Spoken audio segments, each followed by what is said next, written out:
Salut tout le monde! Je pense qu'on a tous vu une fois dans notre vie un film d'horreur qui nous a traumatisés. Vous pouvez même demander à vos parents, à la génération de nos parents, le film qui les a sûrement le plus marqués. C'est celui qui revient souvent, un classique du film d'horreur, L'Exorciste. Il faut savoir que L'Exorciste passait à la télé à une certaine époque et certaines petites âmes curieuses s'aventuraient à regarder lorsqu'il passait à des heures plutôt tardives. Et on peut dire que ces personnes qui ont vu ce film se sont foutues la frousse pendant des années et des années à venir. Aujourd'hui, j'ai envie de parler de ces films-là, ces films qui m'ont personnellement traumatisé. On va parler de plusieurs traumatismes, notamment le traumatisme des films d'horreur que j'ai vus enfant, où j'en garde une image très particulière parce que c'était mes premiers films et j'avais pas la même sensibilité que maintenant. On va parler des films d'horreur qui m'ont traumatisé, mais dans le bon sens, si je puis dire, c'est-à-dire que j'ai passé un excellent moment devant eux, mais il y a des visuels et des choses qui m'ont vraiment ultra marqué et qui reste encore avec moi aujourd'hui. Et enfin, on va parler des films d'horreur avec un aspect plutôt traumatisme négatif, c'est-à-dire des films que je n'aurais souhaité pas du tout voir, que je ne regarderai pas encore aujourd'hui et qui ont dépassé la limite de ma sensibilité. Passons maintenant sur cette liste de films qui m'ont marqué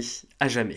Premier film d'horreur qui m'a traumatisé, Dead Silence. Après que sa femme se fasse tuer dans des circonstances mystérieuses, Jamie Hachen revient à Ravensfair, la ville de son enfance. Soupçonné du meurtre par un policier, le jeune homme tente de prouver son innocence et se retrouve face au fantôme de la célèbre ventriloque Mary Shaw.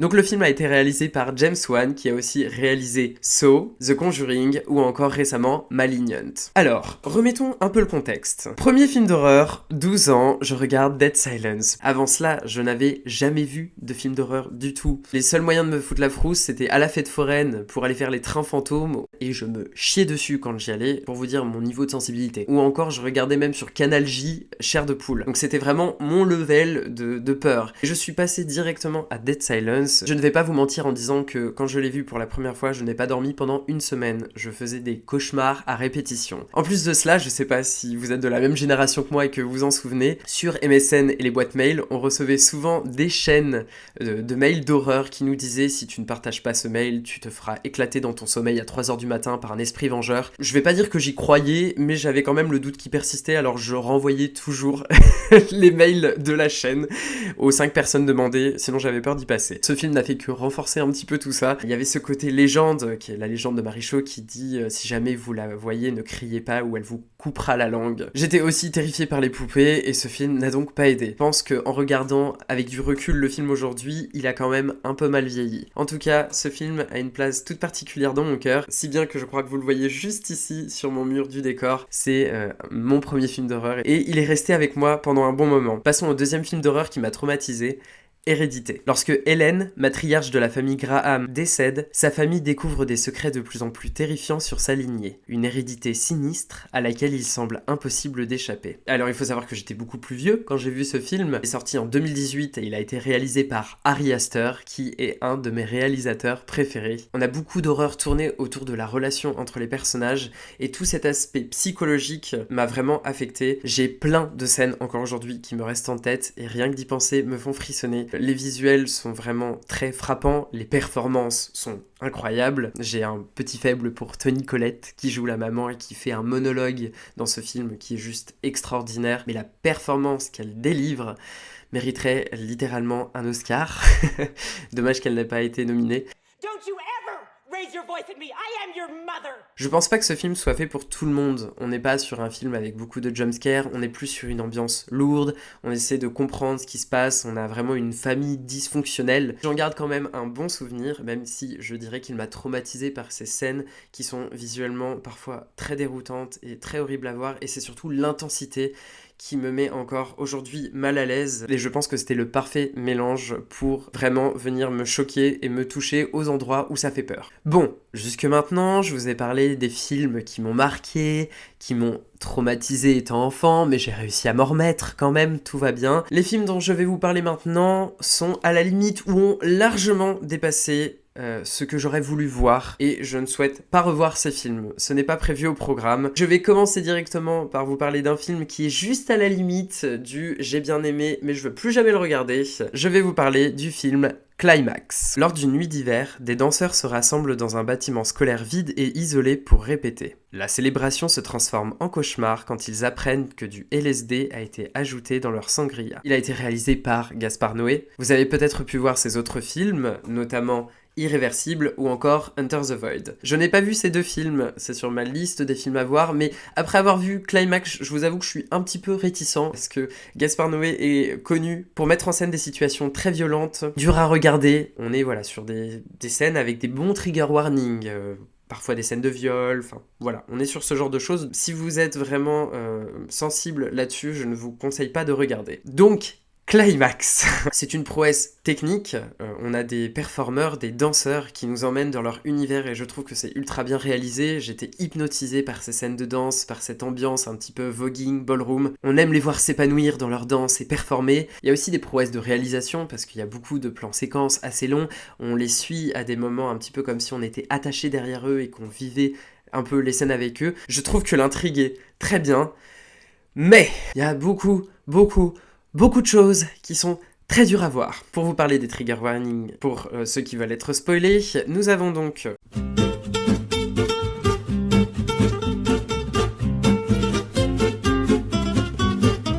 C'est très éprouvant à regarder, je pense que ce n'est absolument pas fait pour tout le monde. Je ne souhaite pas regarder ce film, j'ai vraiment eu un sentiment de malaise, un sentiment de violence interne qui est resté en moi pendant un bon moment après avoir regardé le film. Mais je dois quand même saluer la performance, les idées de pousser toute cette folie à l'extrême. Si vous êtes fan des films extrêmes, allez-y, c'est pour vous, c'est cadeau, allez voir Climax. Bon, continuons notre épopée dans les films d'horreur qui m'ont traumatisé. Je vais vous parler maintenant d'un film d'horreur qui a trendé très récemment sur TikTok et qui a fait beaucoup parler de lui alors qu'il est sorti il y a maintenant presque une bonne dizaine d'années. Megan is Missing. Megan Stewart, une jeune adolescente de 14 ans, se fait kidnapper par un homme du nom de Josh après avoir discuté avec celui-ci sur internet. Dès lors, la vie de sa meilleure amie Amy Herman est en grand danger. À travers ce faux documentaire found footage, on suit un petit peu l'histoire de Megan qui commence à tisser un lien avec un inconnu sur internet. On est sur un film dont la morale est très clairement « Faites attention à qui vous parlez sur internet ». On est sur un documentaire d'1h15 où on voit juste ces échanges-là. Vraiment, il se passe vraiment pas grand-chose. Et on arrive à une scène finale tellement violente qu'on est vraiment dans l'idée de faire du choc pour choquer.